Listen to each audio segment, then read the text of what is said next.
बचेंगे तो और भी लढेंगे म्हणत दत्ताजी शिंदे यांनी बुराडी घाटावरती देह ठेवला. मराठ्यांनी दिलेल्या जीवदानाचा नजीब खानाने असा परतावा दिला होता. दिनांक 15 फेब्रुवारी 1760 या दिवशी दत्ताजींच्या मृत्यूची बातमी नानासाहेब पेशव्यांना अहमदनगरच्या मुक्कामी समजली. नानासाहेबांनी त्वरित उदगीर जवळील छावणीत पत्रे रवाना केली आणि सर्व सरदारांना जवळच्या आंबेपटदूर या गावी महत्त्वाच्या बैठकीसाठी बोलवलं. दत्ताजी पडल्याची बातमी समजल्याने निजामाने आपला नूर पालटला. मराठ्यांना तहाच्या वाटाघाटीत अधिक वेळ घालवता येणार नाही हे जाणून त्यांनी तहाच्या बोलचाली रेंगाळत ठेवल्या. उत्तर हिंदुस्थानच्या बातमीने चिंतित असलेले मराठे आता आंबेपटदूरकडे निघाले. दिनांक 7 मार्च 1760 रंगपंचमीच्या दिवशी सगळ्यांच्या भेटी पूर्णा नदीच्या काठावर असलेल्या आंबेपटदूर इथं झाल्या. दत्ताजींच्या हत्येने फौजेत संतापाची लाट उसळली होती. उत्तरेतील ही बंडाळी पूर्णपणे मोडून काढण्यासाठी शिंदे होळकरांच्या मदतीला मोठी फौज दक्षिणेतून पाठवावी असे नानासाहेब पेशव्यांचे मत होते. प्रश्न होता कुणाला पाठवावे. पटदुरात सभा भरवून पुढील स्वारीबाबतची खलबतं सुरू झाली. गेल्या 10 वर्षातील उत्तरेतील कारभाराची, घडामोडींची आणि गुणदोषांची चर्चा या बैठकीत स्पष्टपणे सुरू झाली. रघुनाथरावांच्या आधीच्या 2 स्वाऱ्यांबद्दल विचार केला असता त्यातून विशेष असे काही निष्पन्न झाले नव्हते.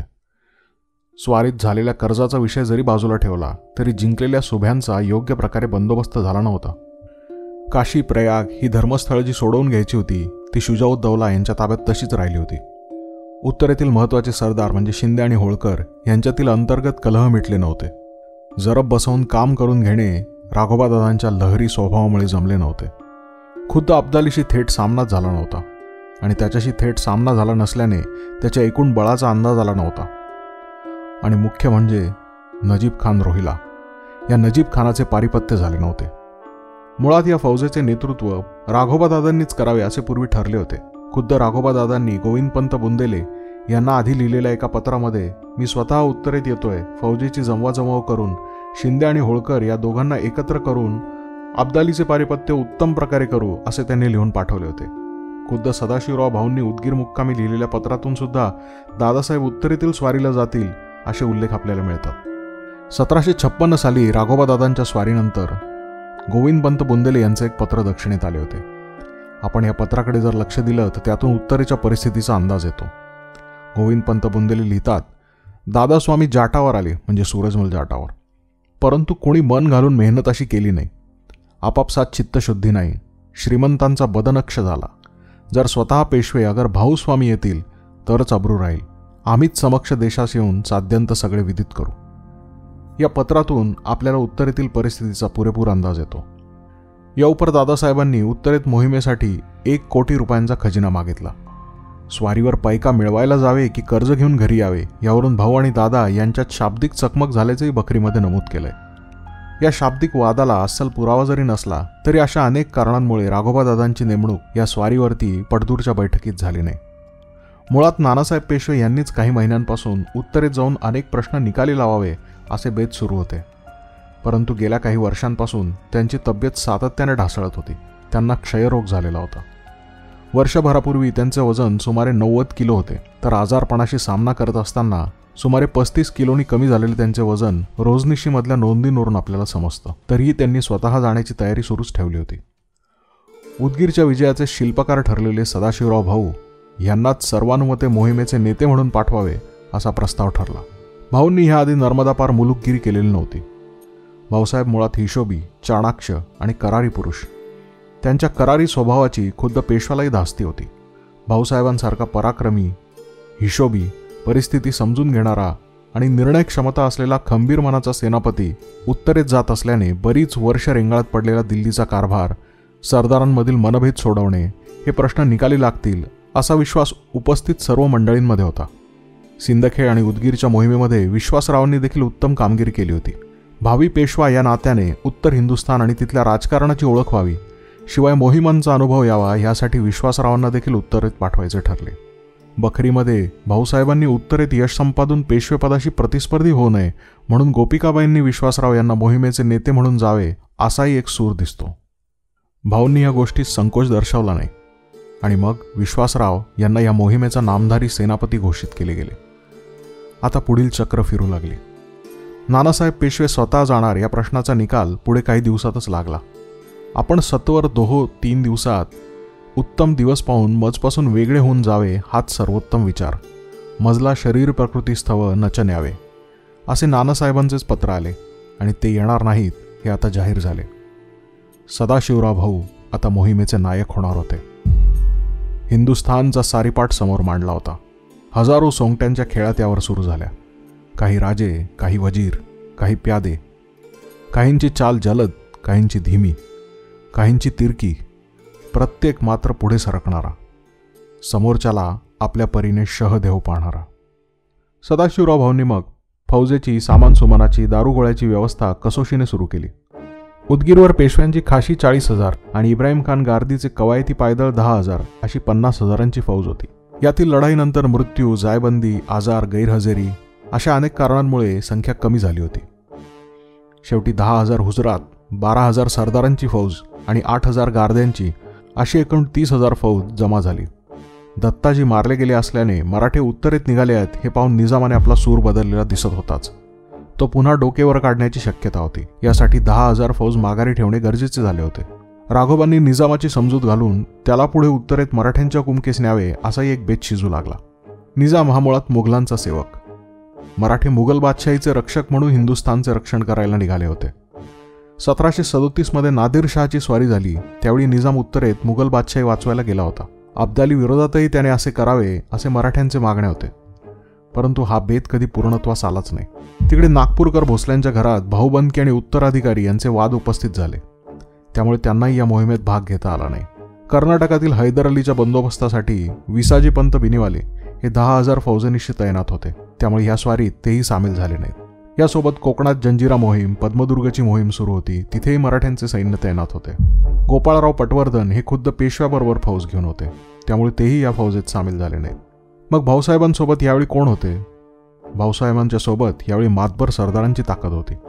शमशेर बहादर, बळवंतराव मेहेंदळे, यशवंतराव पवार, सटवोजी जाधवराव, अमरसिंग जाधवराव, सखाजी जाधवराव, विठ्ठल शिवदेव विंचुरकर, सोनजी भापकर, दमाजी गायकवाड, मानाजी पायगुडे, सुभानराव माने, बाजे हरी सुपेकर, खंडेराव नाईक निंबाळकर, अंबाजी इंगळे, संताजी वाघ, दादाजी दरेकर, शहाजी झांबरे, कदम शितोळे, धायबर डमडेरे, काकडे कडू, हरफळे कामत मुळे असे झाडून सगळे मातबर सरदार लोक सिद्ध झाले होते. याशिवाय त्रिंबक सदाशिव उर्फ नाना पुरंदरे, नाना फडणीस, हरी शिवराम खासगीवाले यासारखी तरुण जिव्हाळ्याची मंडळी भाऊंनी आपल्या सोबत घेतली होती. उत्तरेतील माहितगार जसे नारोशंकर दाणी, अंताजी माणकेश्वर, महिपतराव चिटणीस हेही लोक सोबत होते. आलेल्या सरदारांपैकी काही लोकांचे रुसवे होते. दमाजी गायकवाड हे त्यांचा सरंजाम जप्त केल्यापासून पेशव्यांना म्हणजे श्रीमंतांना डाव्या हाताने मुजरा करत होते. भाऊंनी त्यांना आश्वासन दिले की या मोहिमेवरून परत आल्यावर सर्व गोष्टी तुमच्या मनाप्रमाणे करून देऊ. त्यानंतर त्यांनी रुसवा सोडून उजव्या हाताने भाऊंना रामराम करू लागले. भाऊंनी यशवंतराव पवार यांचा देखील यथोचित गौरव केला. त्यांचे बंधू रायाजी पवार यांनी उदगीर मोहिमेत मोठा पराक्रम केला होता. लहान मोठ्या सरदारांपैकी कुणाचे सरंजाम जहागिऱ्या खालसा झाल्या होत्या त्या त्यांना परत देण्याची आश्वासनं देऊन सर्वांचे समाधान केले. इब्राहिम खान गार्दी यांच्या बाबतीत बखरीत आणखीन एक वृत्त आलंय. गनिमी कावा ही मराठ्यांची नामी पद्धत. ऐन युद्धात मराठी गनिमी काव्याने लढत छापा मारून पळत सुटले तर आपल्या कवायती पायदळाचा आणि तोफखान्याचा निभाव लागणार नाही अशी शंका इब्राहिम खानाने व्यक्त केली होती. यावरती भाऊसाहेबांनी निदानीचा प्रसंग पडलाच तर आम्ही तुम्हाला सोडून जाणार नाही आणि मग तुम्ही गाडून उभे राहाल तिथे मी उभा राहीन अशा बेलभंडाऱ्याच्या आणि साजक रोटीच्या आणाशप्ता परस्परात झाल्याचे बखरीत नमूद केलंय. सैन्य वाढू लागले. उत्तरेच्या दिशेने निघाले.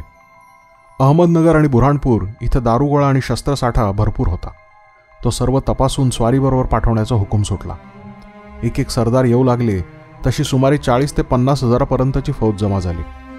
इब्राहिम खानाच्या नेतृत्वाखाली 8,000 गार्द्यांची फौज आणि तोफखाना होता. त्यांच्या तोफा ओढण्यासाठी नगरच्या परिसरातून 500 बैल मागवून घेतले होते. अशा रीतीने फौज सामान यांचा बंदोबस्त करून 14 मार्च 1760 रोजी शिवलिखिताच्या मुहूर्ताने रात्री नानासाहेबांनी सदाशिवराव भाऊंना निरोपाचे विडे रवाना केले. पटदूरच्या उत्तरेला 26 मैलांवर असलेल्या सिंदखेड इथं भाऊ आले. सिंदखेडात सर्व फौजेची जमवाजमाव करण्यात आली. 18 मार्च 1760 रोजी चैत्री पाडव्याच्या शुभमुहूर्तावर जिजाऊंचे माहेरघर आणि शिवरायांचे अजोळ असलेल्या सिंदखेड इथून मराठी फौजांनी उत्तरेकडे प्रयाण केले.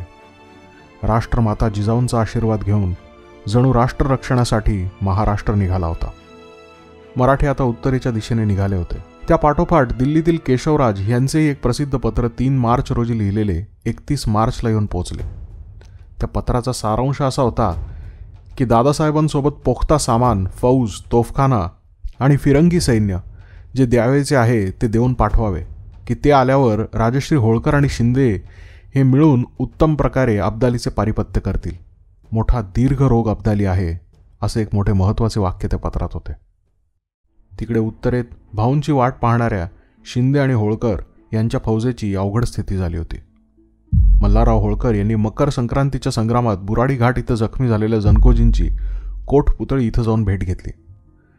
बुराडी घाटावर शिंद्यांचा पाडाव केल्यानंतर अफगाण आणि रोहिल्यांनी उचल घेतली. मराठ्यांना चंबळच्या पार घालवण्याचा अब्दालीचा विचार होता. या प्रतिकूल परिस्थितीत शिंदे आणि होळकर सैन्य एकत्र आले.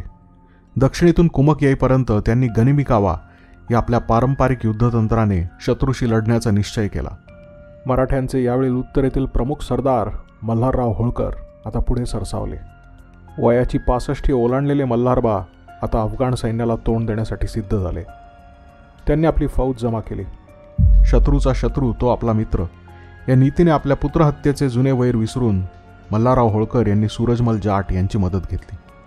त्यावेळी अहमद शाह अब्दाली देखील दिल्ली सोडून मथुरेच्या रोखाने येत असल्याची खबर मल्हाररावांना मिळाली होती. अब्दाली बासईपर्यंत आला.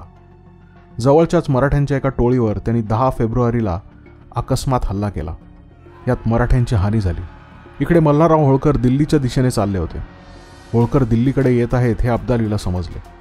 त्यांना रोखायला अब्दालीने पारंपरिक रेवाडीच्या मार्गावरती सैन्य पाठवले, पण ते सैन्य चुकवून मल्हारराव होळकर नरनौलच्या दिशेने गेले. इथून एक जीवघेणा पाठलाग सुरू झाला. होळकर सैन्य पुढे आणि पाठीवरती अफगाण. महेंद्रगड मार्गे होळकर बहादूरगड गाठून 24 तारखेला दिल्लीजवळ कालकाजी इथं दिसल्याचे अफगाण सैन्याला समजले. अफगाण पाठीवर होतेच. होळकरांना थांबून लढाई करता येत नव्हती, कारण पाठीवरती मोठे सैन्य होते. अंतर्वेदीतील रोहिल्यांच्या मुलखाला उपद्रव देण्यासाठी मल्हाररावांनी शेवटी यमुना ओलांडली. 28 फेब्रुवारी रोजी मराठी फौजांनी मल्हारराव होळकर यांच्या नेतृत्वाखाली सिकंदराबादवर स्वारी केली. या स्वारीत त्यांचे दिवाण गंगोबा तात्या चंद्रचूड हे सेनापती होते. मराठ्यांनी एका छोट्या अफगाणी सैन्याचा पराभव करत सिकंदराबाद शहर ताब्यात घेतले. या दिवशी हुताशनी पौर्णिमा होती, ती त्यांनी सिकंदराबादेत साजरी केली. यावेळी होळकरांसोबत त्यांचे दिवाण गंगोबा तात्या चंद्रचूड हे सेनेचे नेतृत्व करत होते. अब्दाली मराठ्यांच्या मागावर होताच. त्याने जहान खान, शहापसंत खान आणि नजीब खान रोहिला यांना 35,000 फौज देऊन मराठ्यांवर रवाना केले. 4 मार्च रोजी सिकंदराबादपाशी मराठ्यांचा तळ पडलेला होता. तिथं त्याची मराठ्यांशी गाठ पडली. या उडालेल्या चकमकीत मराठ्यांची फौज उधळली गेली. आनंदराव राम, शेट्याजी खराडे, त्यांचे पुत्र येसाजी खराडे मारले गेले. सपाट मैदानावर गनिमी लढाई चालली नाही. पराभूत गंगोबा तात्या मागे फिरून मथुरेत आले. खुद्द मल्हारराव होळकर यांना आग्र्याच्या दिशेने आश्रयाकरता जावे लागले. अब्दालीच्या आधीच्या म्हणजे मागच्या स्वारीत मराठ्यांचा जोर पाहून अफगाण सैन्य जसे माघार घेत होते आणि त्यामुळे शत्रूच्या ताकदीचा व्यवस्थित अंदाज आला नव्हता. आता आषाढातल्या काळ्या ढगांप्रमाणे फोफावलेली सेना घेऊन खुद्द अब्दाली समोर उभा होता. मराठ्यांना दिवसेंदिवस शत्रूच्या वाढत्या बळाचा आता पुरेपूर अंदाज येत होता. गनिमी काव्यावर मराठ्यांचा गनीम भारी पडत होता. मजल दरमजल करत 4 एप्रिल रोजी भाऊ बुऱ्हाणपूरला येऊन पोहोचले. निजामाने तहात दिलेला आशेरीचा किल्ला ताब्यात घेऊन तिथं त्यांनी 5,000 फौज ठेवली. तिथून पुढे ते हांडिया उतारावरती नर्मदा पार झाले. सातपुडा, खानदेश, बागलाण पार करत करत त्यांनी माळव्याचा घाट सर केला. माळवा प्रांतातील सिरोंजजवळ भाऊंनी मुक्काम केला. सिरोंजच्या मुक्कामी राघोबादादा यांनी मागच्या मोहिमेत ठेवलेले जाड कापडाचे तंबू, डेरे, काही तोफा आणि इतर जड सामान भाऊसाहेबांनी ताब्यात घेतले. तिकडे अंतर्वेदीतून मराठे गेल्याचे पाहून अब्दालीने तिथलं अलीगड शहर काबीज केलं. तिथे जाटांनी रामगड नावाचा एक किल्ला बांधला होता. अब्दालीने 2 आठवडा लढवून तो किल्ला 26 मार्च रोजी काबीज केला. जाटांनी दरवर्षी 45 लाख रुपये खंडणी देण्याचं कबूल करून स्वतःचा बचाव करून घेतला. जाटांचे अंतर्वेदीतले राज्य संपले. मे महिन्यात दुआबातील मराठ्यांची बहुतेक ठाणी पठाणांनी घेतली. एक इटाव्याचे ठाणे तेवढे गोविंदपंत बुंदेले लढवत होते. दक्षिण दुआबाद गोपाळराव बर्वे त्यांची फौज सांभाळून होते. आता खेळ्या नजीब खानाने एकीकडे त्याच्या खेळ्या सुरू केल्या होत्या. दक्षिणी मराठ्यांविरुद्ध उत्तरेतील संस्थानिकांना एकजूट करण्याचे त्याचे प्रयत्न सुरू होते. मराठ्यांचा आक्रमक पवित्रा, उत्तरेतील राजकारणातील त्यांचा वाढता हस्तक्षेप आणि ते वसूल करत असलेल्या चौथाईमुळे उत्तरेतील बहुतांश राजवटी या मराठ्यांवर त्यावेळी नाराज होत्या. परिणामी नजीबच्या या एकजुटीच्या प्रयत्नाला यश येऊ लागले. एरवी हाडवैरी असलेले रामपूरचे हाफिज रहमत खान, दुंदे खान ही गंगेपारची रोहिला मंडळी आत्तापर्यंत तटस्थ होती. त्यांचे मतपरिवर्तन करण्यासाठी नजीब खानाने आणखी एक मोहरा उभा केला, शाह वलीउल्ला देहलवी. मराठ्यांचा कट्टर विरोधक असलेल्या या शाह वलीउल्लाने धर्माच्या नावाने मराठ्यांच्या विरुद्ध सगळ्यांना एकजूट केले. त्यासोबत नजीबचा धर्मगुरू कुतुबशहा आणि काझी इद्रिस यांच्यासारखी मंडळी ध्रुवीकरण करत होतीच. धर्माचा हा आदेश मानून आत्तापर्यंत तटस्थ असलेले रामपूरचे रोहिले सरदार हाफिज रहमत खान, दुंदे खान आता अफगाण पक्षात सामील झाले. अब्दाली हिंदुस्थानात येण्यापूर्वीपासूनच नजीब खान अयोध्येचा नवाब शुजाउद्दौला याला मराठ्यांच्या विरोधात आपल्या बाजूने वळवण्याचा प्रयत्न करत होता. शुजा शियापंथी असल्याने सुन्नी नजीब खानाबद्दल त्याच्या मनात मुळीच प्रेम नव्हते. पण नजीबने त्याला, हे मराठी तुम्हाला संपवतील, तुमच्या राज्यातील हिंदू तीर्थस्थानांवर त्यांचा डोळा आहे, तेव्हा तुम्ही मला मदत करा. कौमसाठी आपण सगळे एकत्र येणे गरजेचे आहे. आपण सर्व मिळून मराठ्यांचा काटा काढून टाकू आणि हे संकट कायमचे दूर करू अशी बोलणी लावली. बरेच दिवस शुजाउद्दौला दोलायमान होता. मुघल बेगम मलिकाय जमानी हिने शुजाने अब्दालीच्या पक्षात येण्यासाठी बराच खटाटोप केला. शुजाच्या आईचा म्हणजे सदरुन्निसा बेगमेचा शुजाने अब्दालीला जाऊन मिळावे या गोष्टीला विरोध होता. अखेर त्याच्या मनाने कौल लावला. शुजासारखे बडे प्रस्थ अफगाण पक्षात आल्याने त्यांचे पारडे आता जड झाले होते. हाफिज रहमत खान, दुंदे खान यासारखे पार रोहिले सरदारही आपले सैन्य जमवून अब्दालीचे संख्याबळ वाढवत होते. यानंतर अहमद खान बंगशही अब्दालीला येऊन मिळाला. अहमद खान बंगश अब्दालीला येऊन सामील झाला तेव्हा त्याचे जय्यत स्वागत करण्यात आले होते. दोन्ही बाजूला मोठी फौज उभी राहिली. हत्तींवर शाही नौबत वाजवली गेली. अशा मोठ्या थाटात अहमद खान बंगशाचे स्वागत झाले आणि आता नजीबच्या आमंत्रणाने परदेशातून आलेला अहमदशाह अब्दाली हिंदुस्थानचा शत्रू न राहता हिंदुस्थानातील इस्लामचा जणू रक्षणकर्ता बनला होता. अब्दाली त्याच्या आधीच्या मोहिमेत उन्हाळ्यात पुन्हा मायदेशी परतला होता. दक्षिणेतून मराठ्यांची जंगी फौज निघाली आहे ही बातमी जेव्हा नजीब खानाला कळाली तेव्हा नजीब आता पुरता घाबरला होता. त्याने अब्दालीला गळ घातली की यंदा तुम्ही जर परत गेले तर मराठी दिल्लीचा ताबा घेऊन इथल्या रोहिल्यांचा सर्वनाश करतील. तरी यावेळी उन्हाळ्यात इथंच छावणी करून राहावे. तुमचा काय जो खर्च असेल तो आम्ही सर्व पुरवू. नजीबचे ऐकून अब्दालीने स्वदेशी जाण्याचा बेत रद्द केला. 10 लाख रुपये नजीबने त्यासाठी त्याला त्वरित नजर केले. याशिवाय धान्य आणि साहित्य पुरवण्याची जबाबदारी देखील पत्कारली. अलीगडजवळील कोळजळेश्वर इथं अब्दालीने आपल्या लष्कराची मोठी छावणी उभारायला सुरुवात केली. पाण्याच्या सोयीसाठी खुद्द अब्दाली काही लष्कर घेऊन अलीगडच्या वायव्येला 50 मैलावर असलेल्या गंगा नदीच्या काठावरील अनूप शहर इथं येऊन राहिला. इकडे जसे जसे भाऊ उत्तरेकडे सरकत होते त्यांना एक एक पत्र येत होती आणि त्यांना अब्दालीच्या सैन्याचा अंदाज येत होता. 30 मे 1760 या दिवशी भाऊ ग्वाल्हेरला दाखल झाले. 2.5 महिन्यात मराठ्यांचा 235 मैल प्रवास झाला होता. लष्करासोबत यात्रेकरू होते. आजच्यासारखी सुरक्षा त्या काळी नव्हती. त्यामुळे त्यावेळी तीर्थयात्रा या बहुतांश वेळा सेनेच्या संरक्षणाखाली होत. पूर्वी बाजीरावांच्या आईची तीर्थयात्रा मोहम्मद खान बंगशाने करून दिल्याचा इतिहास प्रसिद्धच आहे. भाऊंच्या या फौजेसोबत बुणगेही होते. बुणगे या शब्दाची पानिपत उत्तर इतिहासात भरपूर विटंबना झाली आहे. मुळात फौजेसाठी लागणारे सर्व सहयोगी हे बुणगे या वर्गात येतात. त्यात पखाली आले, काशीद आले, सांडणी स्वार, मेणेकरी, नालबंद, स्वयंपाकी, लोहार, सुतार, जिनगर, भोई, वैद्य असे असंख्य कारागीर येतात. जसे जसे मराठे मुलुकगिरी करू लागले होते तसे बुणगे सैन्याचा भाग होऊ लागले होते. जेवढे सैन्य मोठे त्या हिशोबाने बुणग्यांची संख्याही दिवसेंदिवस वाढत होती. फौजेचा प्रवास सुरू असताना भाऊसाहेबांच्या निरनिराळ्या राजकीय उलाढाली अगदी पहिल्या मुक्कामापासूनच सुरू झाल्या होत्या. उत्तर हिंदुस्थानात गोविंदपंत बुंदेले, गोपाळराव बर्वे, नारोशंकर दाणी, वकील बापूजी हिंगणे अशी मराठ्यांची कारभारी मंडळी होती. उत्तरेतील माहितगार असलेल्या ह्या आसामींना भाऊंनी वेळोवेळी पत्र लिहून वेगवेगळ्या कामगिऱ्या सांगितल्या होत्या. मुख्य बाब होती ती रसद आणि पैसे जमा करायची. त्याशिवाय त्यांच्या ताब्यात असलेला ठाण्यांचा बंदोबस्त करण्याबद्दल आणि नियमित उत्तरेतील बातमीपत्र दक्षिणेकडे पाठवून शत्रूकडील हालचालींची खबर पाठवण्याबद्दलही भाऊ वारंवार लिहित होते.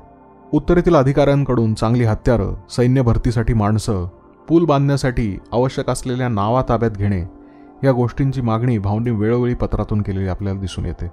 परदेशी अब्दालीचा हिंदुस्थानातील सगळ्यांनी मिळून पराभव करावा अशी भाऊसाहेबांची भूमिका होती.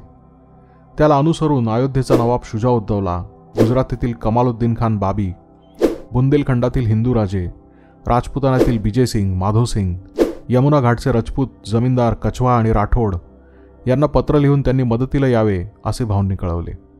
वकील पाठवले, परंतु या कोणाकडूनही त्यावेळी सकारात्मक प्रतिसाद मिळाला नाही. 8 जूनच्या सुमारास ढवळपुराजवळ भाऊंनी चंबळ नदी पार केली. नदी उतरून ते ढवळपुरात पोहोचले. हे ढवळपूर म्हणजे आजचे धौलपूर.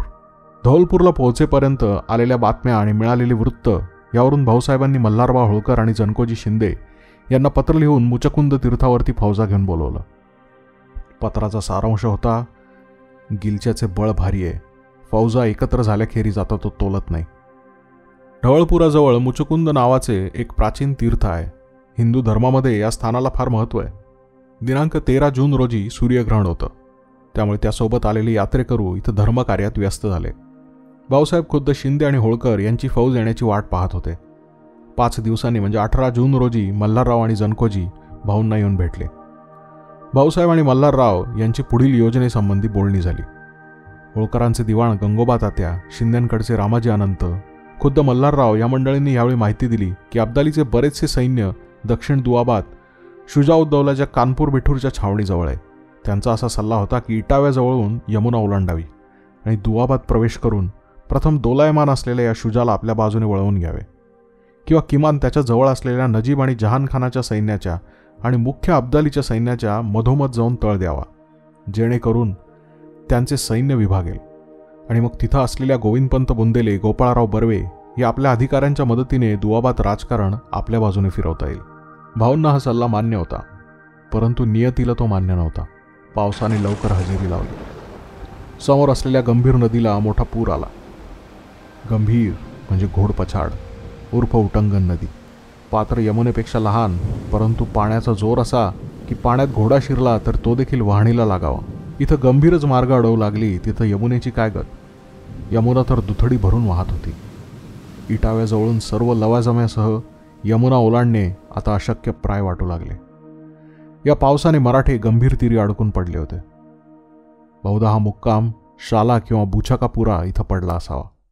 भाऊ इकडे अडकले असताना तिकडे अब्दालीने महिन्याभरात संपूर्ण दुआब आपल्या अंमलाखाली आणला. त्याने आपला मुक्काम अनूप शहर इथून हलवून कोळजळेश्वरच्या मुख्य छावणीत आणला. अब्दालीची फौज कोळजळेश्वर आणि त्याच्या आसपास असलेल्या 50 मैलांवरती पसरली होती. सुमारे 30,000 फौज त्याच्यासोबत होती. त्याचे मदतनीस नजीब खान रोहिला आणि सरदार जहान खान यांच्याकडे 20,000 फौज होती, जी इतर छावण्यांमध्ये होती. गंभीर नदीचा भर उतरायला सुमारे 1 महिना लागला. दिनांक 13 जुलैला सगळेजण नदी पार झाले.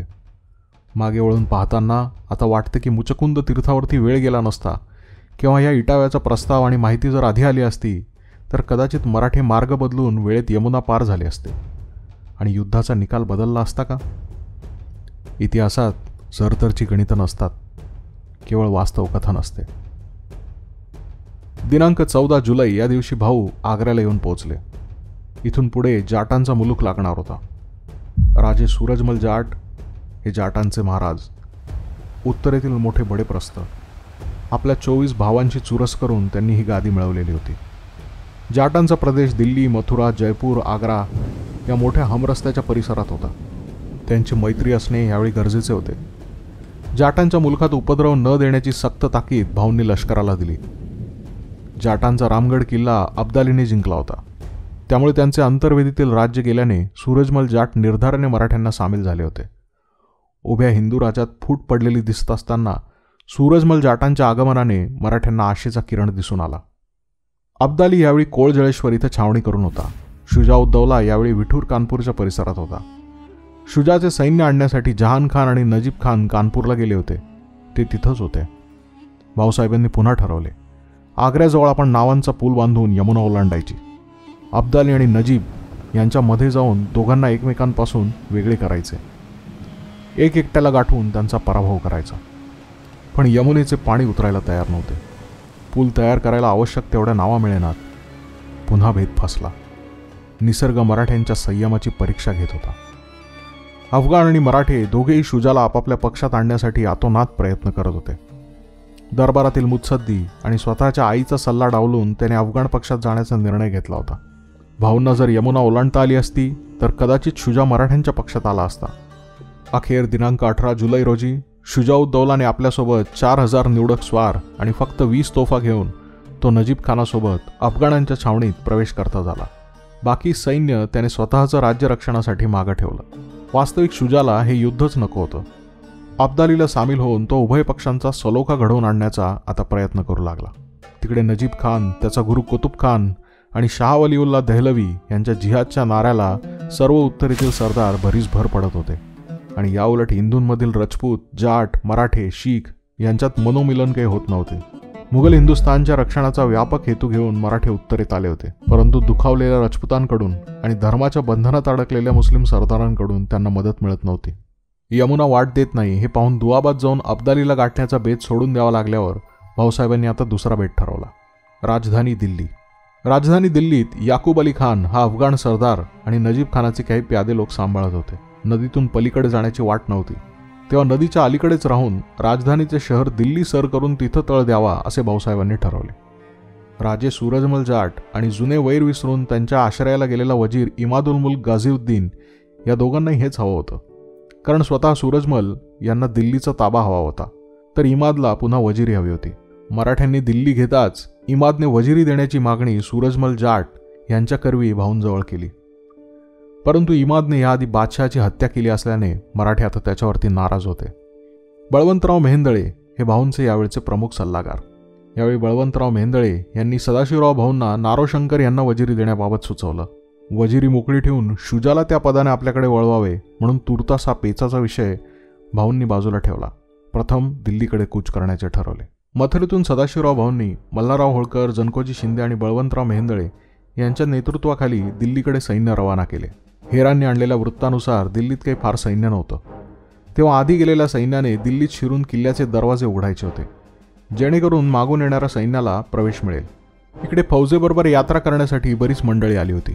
त्यांना घेऊन सदाशिवराव भाऊ मथुरा वृंदावनाकडे देवदर्शनासाठी गेले. नाना फडणवीस हे या यात्रेकरूंमध्ये होते. त्यांनी आपल्या आत्मचरित्रामध्ये या यात्रेचे वर्णन केलंय. एका मोठ्या युद्धाच्या उंबरठ्यावरही देवदर्शनाची संधी भाऊसाहेबांसोबत यावेळी सर्वांनी साधली. आग्र्याहून मथुरेत भाऊसाहेब 17 जुलै 1760च्या सुमारास पोहोचले होते. तिथं त्यांना राजपूत विरोधात गेल्याचे समजले होते. राजपूत राजे माधवसिंग हे यावेळी दुहेरी राजकारण करत होते. तुमचा आणि अब्दालीचा कजिया निकालात येईपर्यंत आम्ही कोणत्याच पक्षास मिळणार नाही असे उत्तर पाठवणारे माधवसिंग आतून मात्र अब्दालीच्या पक्षाला मदत करत होते. अब्दालीशी झालेल्या संघर्षात जर मराठ्यांचा विनाश झाला तर पुन्हा राजपुतांना मुघल सत्तेत आपले वर्चस्व निर्माण करण्याची संधी प्राप्त होईल असे यावेळी राजपुतांना वाटत होते. म्हणून त्यांनी हा राजकीय डाव टाकला होता. दिनांक 22 जुलै रोजी भाऊंनी पाठवलेले सैन्य दिल्लीत दाखल झाले. या सैन्याने दिल्ली शहर सहज ताब्यात घेतले. आता त्यांनी किल्ल्यात जाऊन किल्ल्याचे दरवाजे उघडायचे होते. दिल्लीचा किल्ला प्रचंड मोठा आहे. ठरल्याप्रमाणे मराठ्यांचे पेंढारी सैन्य आत शिरले खरे, परंतु किल्ल्यात शिरताच दरवाजा उघडायचा सोडून पेंढारी सैन्याने लुटालूट सुरू केली. एकच गवगवा झाला. किल्ल्यावरील शिबंदी सतर्क झाली. त्यांनी किल्ला लढवायला सुरुवात केली. किल्ला भांडता झाला. अखेर 29 तारखेला खुद्द भाऊसाहेब दिल्लीत आले. त्यांच्यासोबत इब्राहिम खान गार्दी देखील होते. दिल्लीत यावेळी रोहिला पठाणांची 1000ची तुकडी होती. दत्ताजी पडल्यानंतर शहर आणि किल्ला अब्दालीने आपला वजीर शाहवली खान याचा भाऊ याकूब अली खान याच्या ताब्यात दिला होता. मराठ्यांनी किल्ल्याला मोर्चे लावले. इब्राहिम खानाने आपल्या तोफांचा मारा किल्ल्यावर सुरू केला. तोफखान्याच्या जोरापुढे एक एक बळकट बुरुज धडाधड कोसळून पडू लागले. असद बुरुज कोसळला आणि दरवाजावरती हल्ला सुरू झाला तेव्हा पठाणांनी हत्यार टाकले. याकूब अली खानाने किल्ला मराठ्यांच्या स्वाधीन केला आणि 2 ऑगस्ट 1760 या दिवशी मराठ्यांनी दिल्लीचा लाल किल्ला जिंकला. ज्या दिल्लीने दक्षिणेत मराठ्यांवर आजवर इतकी आक्रमणं पाठवली होती, त्याच दिल्लीच्या वेशीवर मराठे स्वबळावर येऊन धडकले होते. ज्या दरबारी शिवशंभू अपमानित झाले होते, तो किल्ला मराठ्यांनी जिंकला होता. त्यांचे स्वर्गस्थ आत्मे नक्कीच आनंदले असतील. लाल महालापासून सुरू झालेला मराठी शाहीचा प्रवास आता लाल किल्ल्यापावेतो येऊन धडकला होता. नदीच्या दुसऱ्या किनाऱ्यावरून अब्दाली आणि त्याचे दुराणी सैन्य मराठ्यांचा हा पराक्रम पाहत होते. लाल किल्ल्यावरील भगवे निशाण पाहून अब्दाली जणू मनगट चावीत असावा. जी दिल्ली हस्तगत करण्यासाठी हा सगळा घाट सुरू होता, त्या दिल्लीवर आता मराठ्यांचा भगवा जरीपटका फडकत होता. ह्याच त्वेषाने अब्दाली बुडवावा म्हणून मराठे आता जोशात होते. दोघांची अडचण एकच होती आणि सारखीच होती. यमुना दुथडी भरून वाहत होती. तिच्या या वेगाने वाहणाऱ्या डोहात पुढच्या युद्धाचा निकाल दडलेला होता. यमुनामाई कुणाला उतार देते यावरती आता सबंध हिंदुस्थानचे लक्ष लागले होते.